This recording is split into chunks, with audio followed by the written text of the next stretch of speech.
মঙ্গলবার দুপুরের দিকে ঘটনাটি ঘটেছে পুরাতন মালদার নারায়ণপুর শিমুলঢাপ এলাকায়। জানা গেছে মৃত ট্রাক্টর চালকের নাম শফিকুল ইসলাম, বাড়ি মহিষবাথানি অঞ্চলের বরকল গ্রামে। এদিন তিনি তার ট্রাক্টরে বাঁশ বোঝাই করে অন্যত্র যাচ্ছিলেন।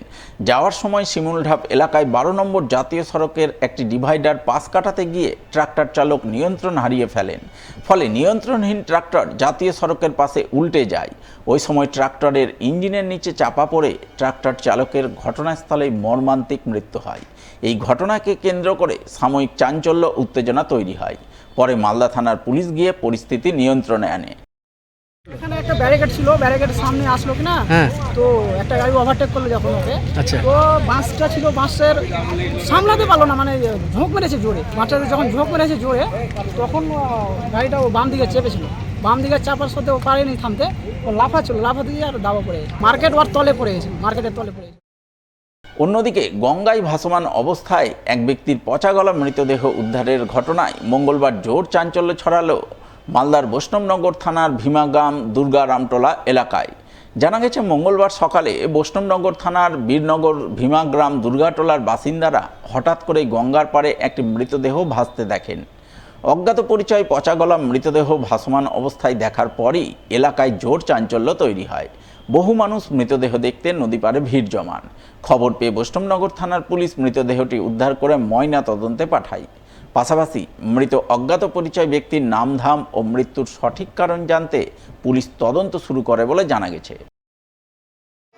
সকালবেলা এসে সব এই যে গ্রামে সব লোকজন হাল্লা হলো যে নদীর ধারে একটা লাশ এসে লেগে আছে। বয়স মোটামুটি 40-এর কাছাকাছি হবে, কম করে তো 6-7 দিনের হবে।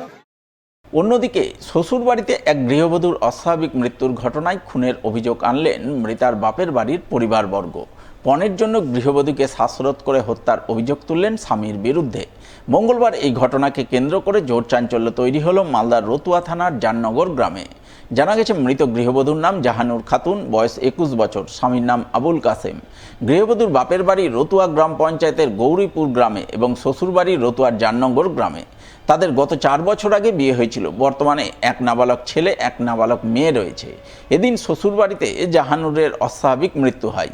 এই মৃত্যুর ঘটনায় মৃতার বাপের বাড়ির পরিবারবর্গ জাহানুরের স্বামীর বিরুদ্ধে পণের জন্য শ্বাসরোধ করে হত্যার অভিযোগ তোলেন। যদিও খবর লেখা পর্যন্ত তারা পুলিশে লিখিত অভিযোগ দায়ের করেনি। তবে গোটা ঘটনায় রতুয়া থানার পুলিশ মৃতার স্বামীকে আটক করে ঘটনার তদন্ত শুরু করেছে বলে জানা গেছে। বিয়ে করলো, ভালোবাসা করে বিয়ে করেছিল। এবার বিয়ে করে ওকে মানে অনেক অত্যাচার করছে, মানে বিয়ের মানে ইয়েছে আগে করছিল ডিমান্ডের জন্য। আবার আমার বোন ডিমান্ডটা সবটা দিয়ে দিল, ডিমান্ডটা দিয়ে আবার আবার টাকা চাইছে, আবার আমার বোনের উপরে অত্যাচার করছে।